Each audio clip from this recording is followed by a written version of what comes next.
여러분 안녕하십니까? 샘킴 프리칭 미션입니다. 오늘은 이제 그 마태복음 5장 8절을 설교를 해야 되겠어요. 생각해 보니까 제가 그 청결한 자, 마음이 청결한 자가 복을 받을 것이라는 말씀을 빼놓고 제가 했더라고요. 그래서 오늘까지 하고 원래는 창세기로 돌아가려고 했는데 그게 좀 어려울 것 같습니다. 그래서 다음 주까지는 팔복을 제가 설교를 해야 할 것 같습니다. 자, 오늘 마음이 청결한 자가 받는 복에 대해서 이야기를 하겠고요. 본문은 마태복음 5장 8절입니다. 제가 마태복음 5장 8절을 읽어 보겠습니다. 마음이 청결한 자는 복이 있나니 그들이 하나님을 볼 것이며. 두 가지를 생각하면 될 것 같죠. 무엇이 청결한 것의 컨셉이냐, 의미냐 이런 걸 생각해야 될 것 같고요. 또 이제 그럴 때 하나님을 본다고 하는 것이 무슨 의미가 있느냐 이걸 이제 좀 생각을 해봐야 될 것 같습니다.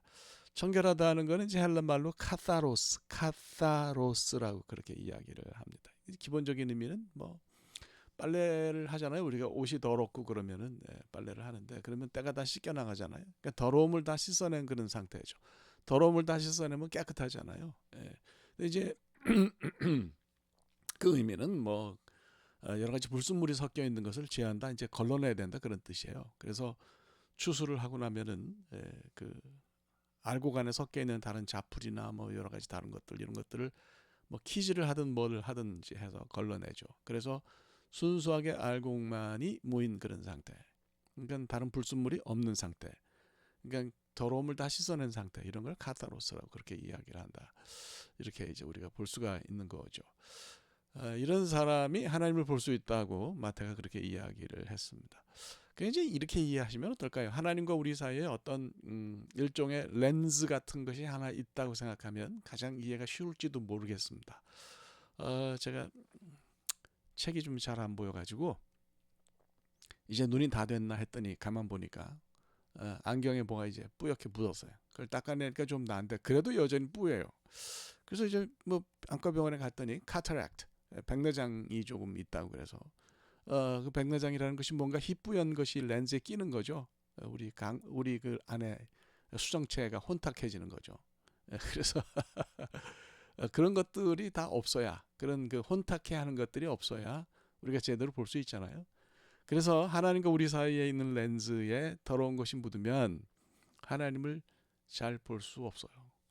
그래서 그 렌즈가 깨끗해야 되는 거죠. 여러분 렌즈에 묻을 수 있는 그 더러운 것, 불순물 뭐 이런 것이 뭐겠습니까? 뭐 죄라고 생각하는 것도 가능하겠어요. 그 죄가 뭐 기본적으로 하나님과 다른 생각을 하는 것, 하나님 반대편에 서 있는 것, 이런 것이 이제 그 죄의 컨셉 아니겠습니까? 그러니까 하나님 없이 사는 거, 뭐 이런 게 죄죠. 그래서 이런 것들이 하나님과 우리 사이에 있으면 우리가 하나님 볼 수 없죠. 하나님 그러셨어요. 하나님이 우리가 막 부르짖고 기도해도 듣지 못하시는 것이 하나님이 뭐 귀가 어두워서 그러시는 게 아니고 죄가 하나님과 우리 사이를 가리웠기 때문에 듣지 않으신다. 죄를 해결해야 된다. 이런 얘기 하셨잖아요. 보는 것도 마찬가지인 거죠. 그러니까 하나님과 우리 사이에 렌즈가 있는데 그 렌즈가 더러우면 하나님 볼 수가 없어요. 그래서 요걸 좀 더 우리가 확대해서 생각해 볼 필요가 있는 것 같아요.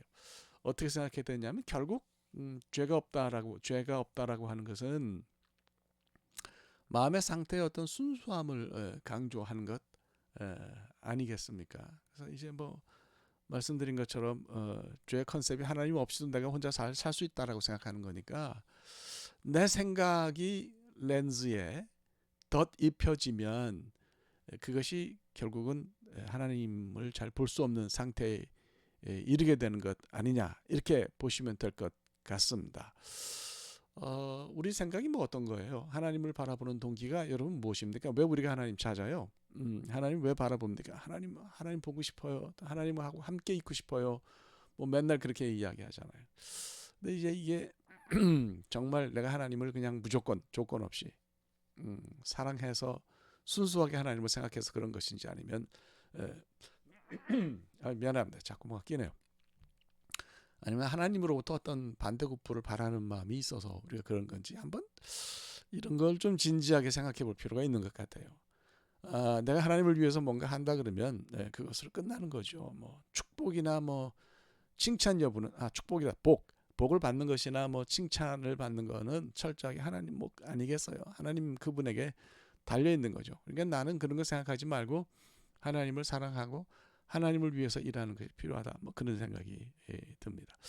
경험적으로 이제 제가 이제 보면 뭐 많이 살았잖아요. 그래서 경험적으로 보면 하나님이 이제 하나님을 위해서 헌신하는 사람들을 축복하시더라고요. 그건 뭐 맞는 것 같아요. 그건 분명히 제가 말할 수 있어요. 그런데 그것만을 기대하고 뭔가 한다라고 하는 마음을 가지는 것은 또 이건 성경적이지 않습니다.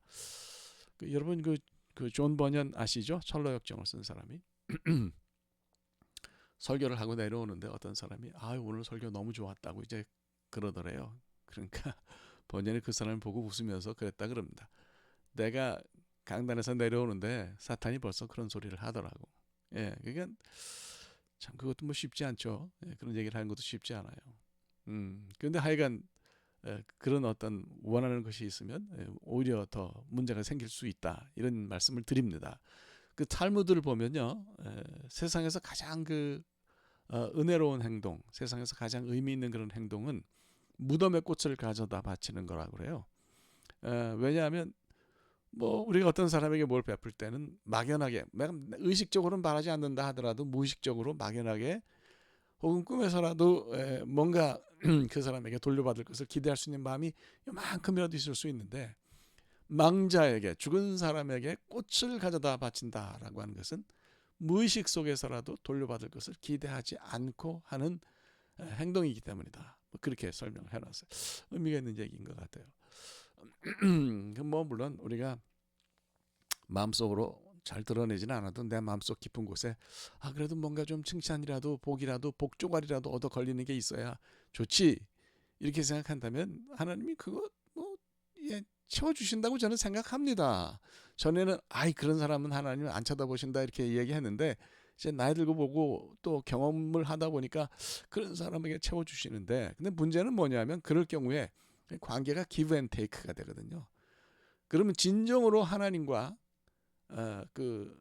맺을 수 있는 친밀한 관계로까지는 나갈 수가 없어요. 여러분 정말 친한 친구나 이런 사람들 생각해 보세요. 그럼 뭐 할 때 뭐 반대급부를 생각합니까? 뭘 생각해요? 이것이 뭐 나에게 주어지는 뭐 반대급부가 없더라도 또 내게 이익이 없더라도 그냥 하잖아요. 부부 사이도 마찬가지라고 저는 그렇게 생각합니다. 하나님도 우리와의 관계에 있어서 give and take를 넘어서는 그런 관계를, 친밀한 관계를 원하신다. 이렇게 생각하시면 어떨 것 같습니까? 아버지가 주셔도 감사하고 또 주시지 않아도 그것도 감사하고, 길가에 장미꽃 가시도 감사하고, 그죠? 그래서 그런 동기가 없는 것이 가장 좋다는 말씀을 드립니다. 그래서 하나님을 보지 못하는 그런 상태라는 것은 말하자면 내 생각과 내 의식대로 모든 일들을 재단하는 것을 뜻합니다. 하나님 뜻이 아니라 말씀드린 것처럼 like I said, 내 뜻으로 모든 일을 바라보는 상태는 결국 하나님을 볼 수 없게 되는 거죠. 내 마음대로 하는데 뭐 하나님 보는 거하고 그게 무슨 관계가 있겠습니까? 빨간색 렌즈를 끼고 보면 세상이 빨갛게 보이고 파란색 렌즈를 끼고 보면 세상이 파랗게 보이잖아요. 하나님을 바라볼 때에 내 생각대로 하나님을 바라보는 것이 굉장히 위험한 거예요. 그래서 제가 이제 목회를 하다 보니까 자기가 의인인 줄 아는 사람들이 있어요. 자기가 하는 말이나 자기 행동, 다른 사람 못 보고, 자기 속에 있는 들보는 못 보는 거예요. 다른 사람에게 있는 눈 속에 있는 티는 보는데 자기에게 있는 들보는 못 보는 거죠. 그건 못 볼 수가 없죠. 들보라는 게 얼마나 큽니까? 그게 석가래 같은 건데. 근데 그걸 못 봐요.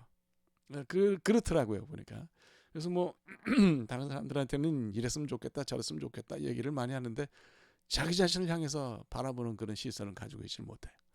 그래서 세상에서 자기가 가장 의롭다고 생각하는 분들이 사실은 가장 문제가 많고요. 그런 사람들이 이 바리새적인 신앙으로 넘어갈 가능성이 많아요. 저는 이제 뭐 교회를 목회하는 사람이 아니니까 이런 얘기를 편안하게 해도 괜찮죠. 그래서 드리고 싶은 말씀은 조건 없이 하나님을 사랑하면 어떨까? 그것이 곧 하나님을 보는 것입니다. 하나님을 바라보고 하나님을 사랑하고 그런 거죠. 병원에서 이제 어떤 환자를 만났는데 그 환자가 갑자기 이게 심장에 이상이 있어가지고 그것도 선교지에 있다가 그래서 병원으로 왔어요. 무슨 저보고 그래요. 내가 이만큼 내 일생을 하나님을 사랑하면서 하나님 뜻을 순종하려고 했었는데 왜 이런 일이 내게 생기는지 모르겠다고. 예, 저도 묻고 싶죠. 그럼 아브라함은 왜 그런 고생을 했어요? 예, 하나님께서 왜 아브라함에게 하나밖에 없는 것도 100살 때 얻은 아들을 가져다가 번제로 바치라고 하나님 얘기하셨겠어요. 전들 생각하는 것이 마지막에 하나님이 양을 준비하셨으니까 순양을 준비하셨으니까 괜찮지만 그 마지막 순간에 하나님이 고개를 돌리시면 어떨까? 그 어떻게 해야 되나 우리가 그런 생각 전들 합니다. 그래서 이러하시든지 저러하시든지 어떤 환경에 처했든지 하나님을 사랑하고 하나님을 믿기 때문에 그분을 위해서 일하는 그런 그런 마음을 가지도록 우리가 애써야 될 것 같아요. 이것이 하나님과 가까워지는 길이고요. 이것이 하나님을 바라보는 방법이다 이렇게 생각합니다. 그래서 내 생각 안에 결론 삼아 말씀드리면 나의 개인적인 생각이나 하나님과 상관없는 그런 생각이 완전히 씻어지면 그러면 비로소 우리가 하나님의 생각이 우리를 채우니까 하나님을 볼 수 있게 되는 거죠. 그렇게 본문의 의미를 생각하시면 될 것 같습니다. 자, 기도하죠. 하나님 오늘도 깨우침을 주시니 감사합니다. 내 속에 있는 모든 생각들을 다 지우게 하시고 하나님의 생각으로 내 마음과 내 모든 생각을 가득 채울 수 있도록 인도하여 주시옵소서. 예수 그리스도의 이름으로 기도합니다. 아멘. 예, 오늘 여기까지 하면 될 것 같고요. 다음 주에 마태복음 8복 마지막 시간을 갖도록 하겠습니다. 여러분 대단히 감사합니다.